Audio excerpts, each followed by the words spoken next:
Hey guys, so this video is going to be different than the normal videos I usually put on my channel. It's just something that I'm doing for myself, but I'm also just doing it because sometimes when you see a person, how they look out of uniform or out of the context that they're put in, they're a totally different person and their true colors really do show. And I'm sick of being silent, and I'm really nervous right now, I'm not gonna lie. I was crying about this. I came home from work in the morning. I haven't even slept yet. My stomach's turning, and the ridicule, and I can't even talk, the ridicule and hate that I get for this, bring it, because I deserve to be spoken and have my voice heard, and if that's not right, then I don't know. So, okay, this is the best way that I'm gonna start it and kind of lead into what I want to talk about. When I was 19, I just turned 19 in May, it was around July, I met this guy, and at first, everything was really cool with him. I met this guy that I was seeing for about 5 or 6 months, and we were just crazy about each other. In the beginning, we were crazy about each other, and he just seemed so perfect for me, and my friends really didn't know him yet, but they were starting to, and I really liked this guy until weird stuff happened, and I don't want to make this a big, long story, so I'm gonna, bits and pieces just so it makes sense to you. But like, he would say to me with his friends as a joke, me not knowing, I'm in jail, I need you to bail me out, I need this amount of money, then like hang up the phone and then call me back like 4 hours later and be like, oh, it was a prank, somebody dared me. Just stuff like that all the time, which really annoyed the shit out of me. But that was kind of like in the beginning, it was just like stupid crap, and he stopped that. So I was like, okay. The first time that I can remember this happening was I was at his house, and we were hanging out in his room.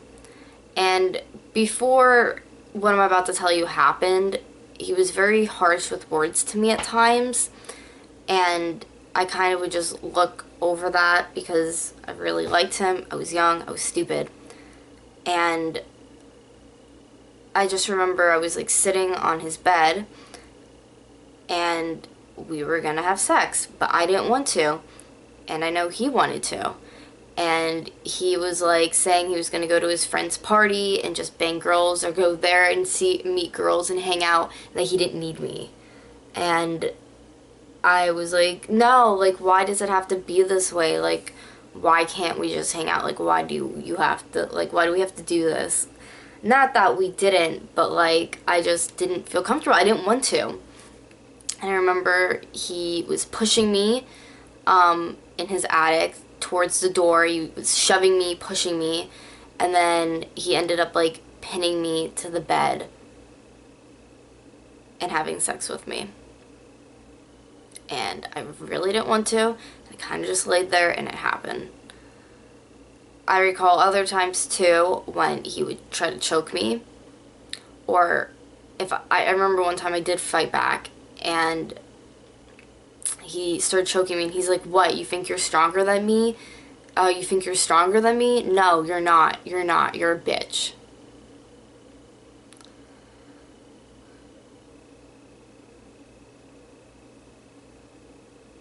A lot of the times it was just him harassing me or pushing me. It was either verbal abuse or physical abuse. I remember the one night, again, at his house. It normally wouldn't happen at my house. It was normally his house. We were drinking. I didn't have much, but he did. And we were upstairs, and again, didn't want to have sex with him, so I was like, okay, I'm gonna go downstairs, and I just didn't want to have this fight or argument. So I was walking down the steps in front of him, and I could tell you exactly on my back how it happened and everything. He took his hand and took it on my shoulder and whipped me, pushed me down the steps. So I like did like a trip fall, and I remember his mom did see it, and she was like, "Are you okay?" And of course I'm not gonna go, "Yeah, your son just like pushed me down the steps." So I was like, "Yeah, I'm fine," and it was just constant abuse in our relationship. And you might be asking me, why did you stay with him? And honestly, unless you were or are in a physical or mental abusive relationship with somebody, you don't just leave. You can't just go. It's literally like I was brainwashed. I remember a girl in high school, her boyfriend used to beat the shit out of her all the time, and I feel so bad for even saying it to her. I would be like, why don't you just break up with him? It's easy. Why don't you just break up with him? It's not easy. When you're trapped in a relationship like that, it feels like you're stuck with that person. And I don't even know. We ended up breaking up, going our separate ways and everything, and before he went into the military, which he would always say that he wanted to go in the military because he felt like he had to, because his grandfather did and stuff like that. It's not like he just physically wanted to, it was because his family did and he felt like he had to. But anyways, before he went into the military, he like messaged me and he was like, "Yeah, sorry for those times," and blah blah blah, and I was like, "Yep, okay." And he's like, "I could really use a friend when I'm there." I'm the type of person where I try to forgive and forget. I try to be that person that's just the strong one and that says, you know, I'll be there for you. Like, I thought I could change him. And I think that's another reason why I stayed with him. I thought I could change his ways and he wouldn't be like that. So I'd write him notes and stuff, send them to him, and just, you know, I really wouldn't hear, we like texted back and forth, but I didn't really hear anything back from him. But I also found out his girlfriend after me beat the shit out of. So after I heard that, I was just done. I'm not going to waste my time and energy, you know, writing letters for you, like trying to connect with you, you know, to show you that someone's there for you when you're beating the shit out of people like you did to me, when you're hurting people physically and mentally. And you know what? Again, I respect his family, the nicest people ever, but I don't think I don't think they know like what kind of what their son, what their grandson, what kind of person he really is. I think that people in the military, some of you guys know, my brother's in the military. People in the military, I have very high respect for them for what they do, and they put their life on the line, okay? My brother does that every day, and if something happened to him, I don't know what I would do. But what he does in uniform and what he does out of uniform is two different, completely different things. And for people to look up to him and say that he's a hero when he beats the shit out of women, puts his hands on them, pushes them down steps, chokes them, I'm disgusted. Can you like imagine how many women or kids or people get abused every day, thrown down steps, punched, beaten, choked out? I experienced that for half a year, and nobody should have to go through that ever.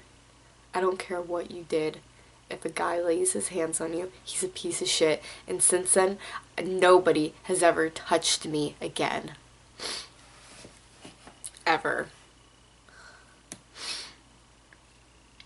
Honestly, after all these years, I'm angry. I'm not sad anymore. I'm not depressed about it. I'm angry.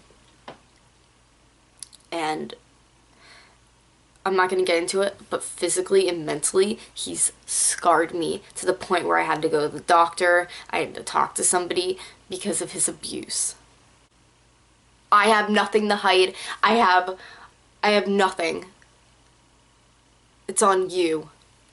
You have to change if you want to be a better person and a good husband to somebody one day and a good father one day.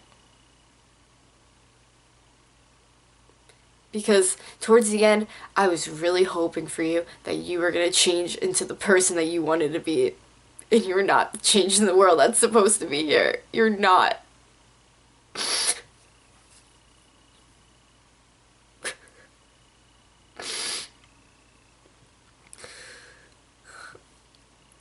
I have nothing more to say about this, but please share my video. Comment if you must, if you want to say anything about the whole incident, the topic.